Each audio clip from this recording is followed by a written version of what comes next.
Coach Brennan, and then we'll take questions. Coach? All right. It's great to see everybody. I appreciate y'all being here. This was a fantastic day for our football team, for our football program, for our seniors.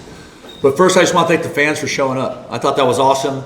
And whoever the crew was in the upper deck with their shirts off, it would be hard for me to ever participate in that, but that would be my kind of thing. That looks like a lot of fun. And I just want, all those fans, you guys in the upper deck going crazy, like we see you, we hear you. It's just an awesome, the energy that you give to the moment is really, really impactful. We talked all week about wanting to send our seniors off the right way, and I believe we did that. And just some incredible performances from some of them, and I'm sure we'll talk about that. And all season we talked about red line, and that's the thing that I keep coming back to with the team. The players keep coming back to. I even told a couple of the members of the media last week that I had somebody, I was on a jog on campus, and I had a service truck pull up alongside me. And so I'm like trying to run. I have like a 20-minute window. That's all I got. Trying to get, just trying to not have a heart attack on game day, you know what I mean? Although if you talk to Courtney Brennan, she'd be like, let it rip. So this truck pulls up, and as I'm running, finally I look over, and a guy rolls down his window. There's no one on campus. And he goes, "Red line!" That's a real story. Like from a dude that works in our service department here at U of A. So you know what I did? I ran faster because I'm being challenged by the people that work with us here at the U of A. But just the effort, the execution, the accountability has been really our mantra since we got here, and I feel like this team has really, really embodied that. We knew this would be a 4-quarter battle. We knew it would be physical, and we knew we would have to play harder for longer, and I felt like the players did that. When you saw a handful of our players kind of get nicked up today or have to step out, I think you also saw the efforts of our recruiting staff and Geiska Crowley and Fletcher Kelly, the incredible job they've done helping us build a roster that had some depth so that we could handle the ups and downs of a college football season. And I thought that was really special. And then I thought our coaching staff did a great job of making in-game adjustments, having a great plan.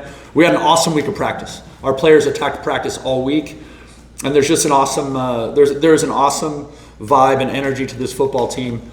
Not just on game day, but in the practice environment, and when we get together and meet, and it is really, really special. Coach Niver continues to do a great job with our special teams. That today was a big part of it because they're the number 9 ranked special teams unit in the country, and so we knew we had to have a great outcome there. I think that speaks to us playing complementary football, which is really what we've been striving for all season, some consistency of complementary football.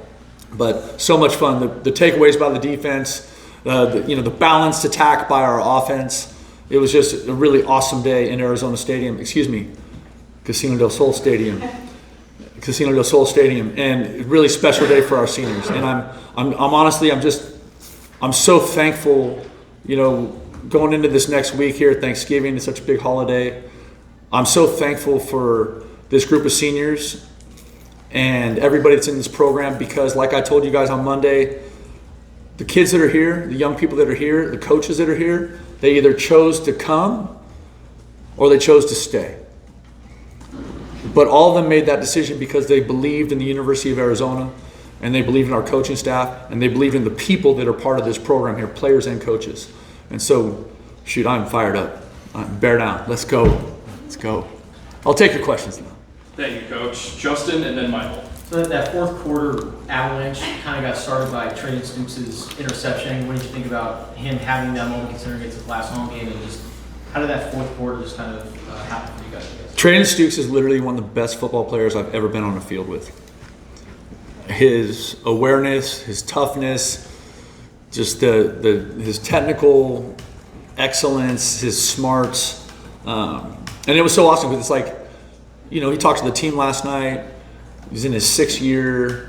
He went through the ACL. He talked about just that long road back for him. What that was and how hard that was, and just what a special night for him with the interception and he obviously, and he had a bunch of tackles. He's just such an impactful player, such a great leader for us.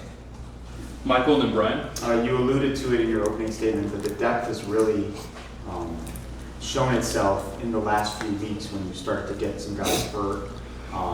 Just how big of a factor has that been in your ability to, kind of offset those injuries and still win these games? Yeah, absolutely. That has been critical, and I think, I mentioned guys Cacrally and Fletcher Kelly, but the people that are helping us build the roster, and then the coaches that, when those play, part of the evaluation process and part of the recruiting process to get them here.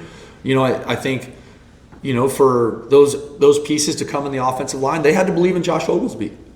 They had to believe in Seth Day, and they did, because those guys are great people and great coaches. Wow. I'm glad the game's over. But yeah, so I think that's just such a big part of it, and so much of that is really what we want to get to, or what we're in the process of building is a program where it's a developmental program that we're hopefully able to fill in with high-level portal pieces where the development of what's there is not quite ready to play yet. Right, and so to me, that's how we build the sustainable, successful, winning program at the University of Arizona. Is doing a great job of recruiting and developing high school players that are in your program for 2, 3, 4 years, and then also finding players that want to be here, that are tough and love football, that fit our culture and fit Redline. Brian and then Jason. These past 2 games, Chris Hudson's had 17 catches, 259 yards. I think there was a stretch there where 9 of his 12 catches were either a first down or a touchdown. Can you just speak to how much he has kind of grown into a go-to guy when for a while it looked like you guys couldn't find who that would be? No, yeah. I mean, I think Chris is a player that we were hoping would have this kind of impact every week, all year. I think he's finally healthy, and I think he's getting really comfortable, and his chemistry with Noah is developing, like in game. And so you're seeing that ball start to find him more often. I'll tell you, I don't want him to take his helmet off when he scores a touchdown. I like the touchdown, not the helmet off. You know what I mean? But he's an awesome young man, and I think I think Coach Wade and I think our program has been a good thing for him, and I'm excited to see what he's going to do with our last 2 games. Jason and then Justin. Baylor didn't score in the second half after scoring 17 in the first. But was there a defensive adjustment? Do you think it was just a matter of kind of the feeling out process, like you mentioned, has kind of happened a few times? Or? Yeah, I think there's always a little bit of filling out process like that, but I also think, coming out of halftime, we just, like, the big message in the locker room at halftime was that, like, we needed to elevate our collective physicality. Like that, it had to show up in all 3 phases. And I felt like it did. Even, I felt like we had the penalty after the touchdown, and we had a kickoff from the 20, and then I saw their returner get sawed in half. It's just like, oh, we're playing. And I think, when we play with that kind of physicality, it's a lot of fun to watch. And I think that was the biggest difference. 10 tackles for loss. I mean, there's lots of things you can point the result to, but I think it's a combination of all those things happening. Justin? From your perspective, what has it been like to see Danny and the defensive staff make these adjustments, not just today, but really over the last few games? I feel like it's been all year, Justin. You know what I mean? I think that's one of those things is, and they're in the first year of it, right? So there's still a learning curve there for our players, right? They've been running this defense for less than a year, you know what I mean? So I'm excited what the future holds with that. You know what I mean? I'm excited with what that looks like as we continue to recruit to the scheme, and then we continue to develop for the scheme with Coach Gonzalez's leadership and the other coaches that are on that side of the ball. Michael? Dalton Johnson had 18 tackles today. How about that? He also had, I guess, pretty much the guy who covered Trig most of the time. What did you think about his performance and also just what he's meant to this program? Again, Dalton's one of those guys that chose to stay, and he had lots of people trying to talk him into leaving, and I think that's really, really special. He's an awesome Wildcat. He talks about coming here because he was signed by or recruited by, I think, Coach Sumlin's staff. So he went through that transition, and then goes through the transition with me, and obviously last year wasn't fun. I promise you, sure as hell wasn't fun for me. You know what I mean? But not him either. And so but his choice, his belief in Coach Arce, his belief in Coach Gonzalez, his belief in the U of A, he's one of those awesome guys that chose to stay. And then here we are in Casino del Sol Stadium on senior day, and he has 18 tackles. Get out of here. That's how it should end, isn't it? I mean, that's storybook. We'll finish up with Justin. So this turnaround compared to last year, like you said, it wasn't fun for you. Sure wasn't fun for you either. Damn right. Yeah. Golly. I'm taking Daggy's word now. Golly. Did last year affect you at all? Just as That's like the craziest question you've yes, ever asked me. But like, as Or what do far you as, think? as Of far course as, it did. The fans' comments and stuff like that, and just kind of how people looked at the program, and how are you guys able to weather that storm and get to where you're at now? I really think the nature of college football right now is that's just part of it. That's just part of it.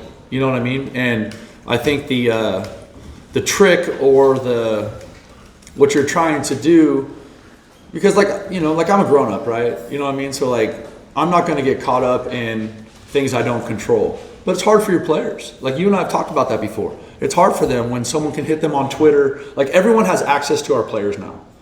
So if you're 18-year-old freshman, you know what I mean? Or you just missed a kick, right? And then you go get on your phone after a win and 5,000 people are on your head telling you a bunch of nasty stuff, you know what I mean? So I just think you had two questions there. Number one, did last year affect me? Of course it did. It affected all of us. But I also think it motivated us to make the decisions and the moves we had to make to give us a chance to build this team. And that's what I'm excited about. I'm so proud of this team. The players, the coaches, our strength staff, our recruiting staff, everybody that touches this program. I mean, it speaks to the alignment that we have at Arizona right now. And that is special. That is really special. And I promise you that does not happen everywhere. But it's happening here right now. Thank you, everybody.